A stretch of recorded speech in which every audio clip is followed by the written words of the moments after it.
우리가 진행한 사건 중에 우리 사명 변경까지 해드린 적 있잖아요. 아, 그렇죠. 네. 네.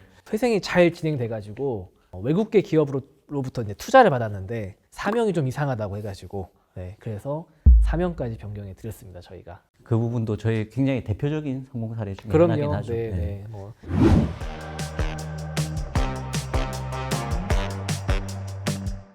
안녕하세요. 도산의 기준 법무법인 스탠다드 이은성 변호사.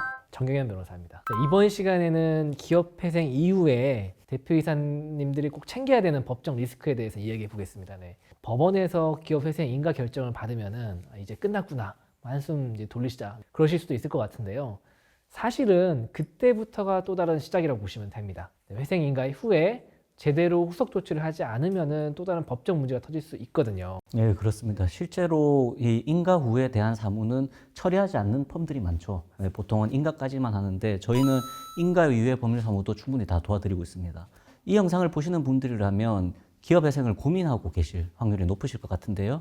솔직히 제가 이 도산 영향만 10년째 하고 있는데 안타깝게도 대다수의 변호사님들이 회생을 인가받는 데까지만 신경을 쓰고 그 이후의 상황까지는 잘 모르시는 경우가 많습니다. 저희 이제 법무법인 스탠다드에서는 실제로 저희가 서비스를 여러 가지 세분화하고 있지 않습니까? 그 중에서 선택을 할 수 있게끔 제공을 해드리고 있습니다. 그래서 오늘은 기업 회생 후에 꼭 확인해야 할 사항들, 그리고 놓치기 쉬운 위험들을 체크리스트 형식으로 정리해 드리겠습니다. 저희는 이 인가 이후에 발생할 수 있는 다양한 상황들을 많이 겪어봤고 지금도 또 진행하고 있기 때문에 변수나 예외적인 상황이 최대한 없는 상태에서 의뢰인분들께서 원하시는 결과, 그런 부분을 문제없이 잘 해결해 드릴 수 있습니다. 먼저 인가 후 필수 조치부터 살펴볼까요? 회생 절차가 인가됐다는 건 법원이 승인한 회생 계획에 따라 회사가 계속 운영된다는 뜻인데요. 그러려면 회사 내부적으로 정리할 것들이 많습니다. 먼저 정관 변경이 있을 수 있습니다. 회생 계획에 따라 회사 운영의 기본 규칙인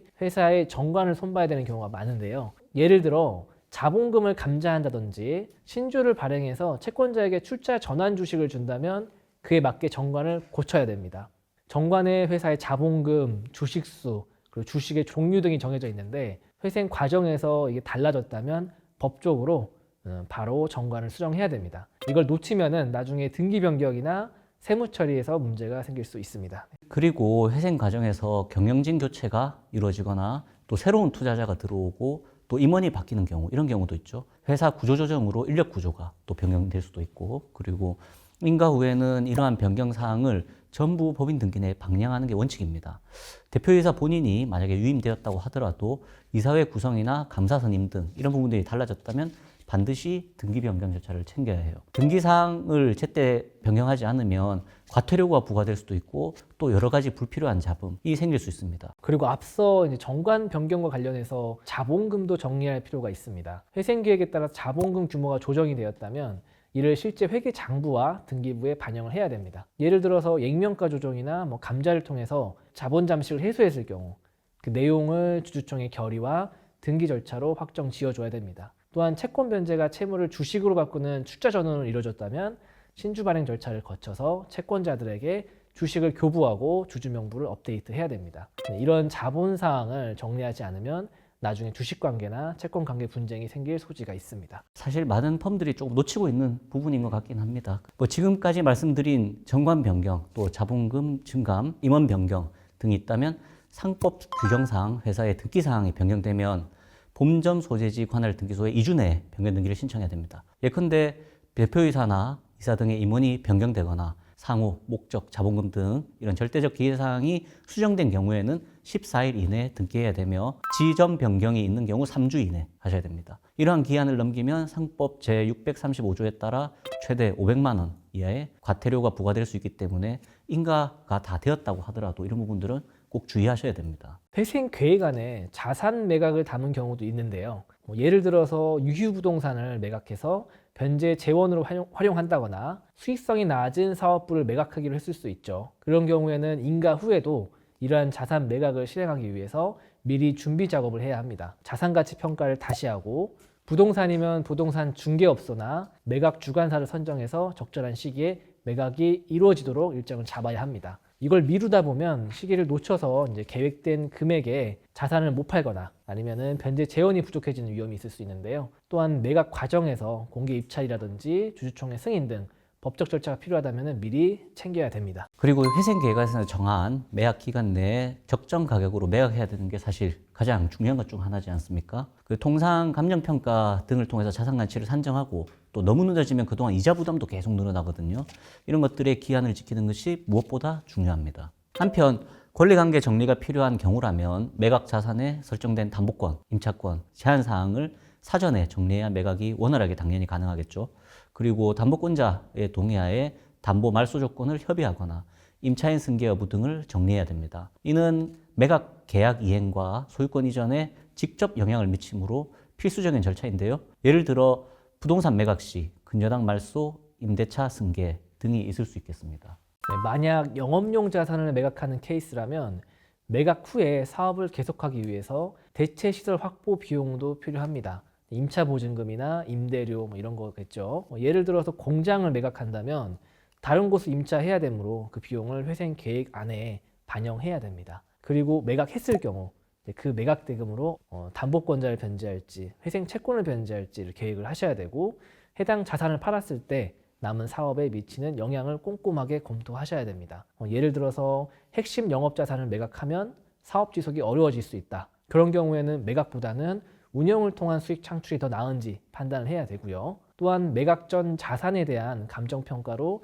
적정 가격을 책정하고 이 주요 채권자들의 사전 동의를 얻는 것도 중요합니다. 충분한 사전 준비 없이 자산 매각이 지연되거나 실패하게 되면은 회생 계획 이행이 어려워져서 회생 사건이 폐지될 수 있습니다. 그렇죠. 그리고 일반적으로 이제 세무 검토도 무시할 수 없지 않습니까? 자산 매각에 따른 세금, 뭐 양도소득세라든가 이제 뭐 여러 가지 기타 법인세 등 그런 기타 부담 비용도 공제해서 실제 손해지는 순수익을 계산을 해봐야 됩니다.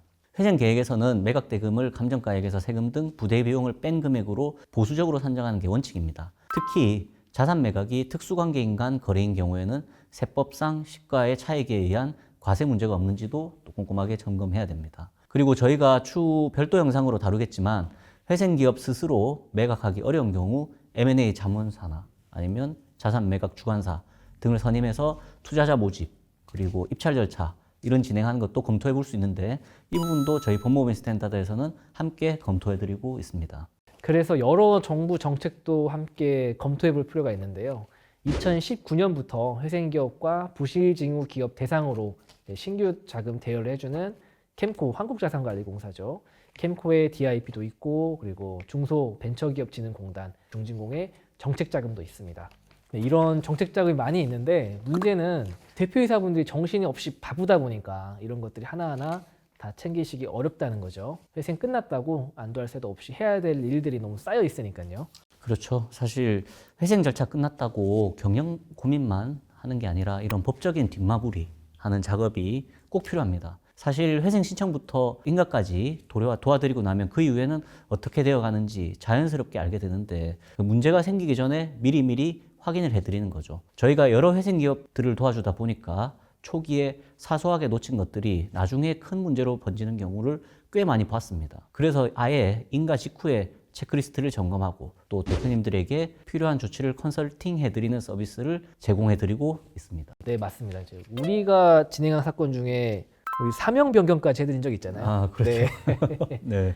회생이 잘 진행돼가지고 외국계 기업으로부터 이제 투자를 받았는데 사명이 좀 이상하다고 해가지고 그래서 사명까지 변경해 드렸습니다. 저희가. 그 부분도 저희 굉장히 대표적인 성공 사례 중에 하나긴 하죠. 네.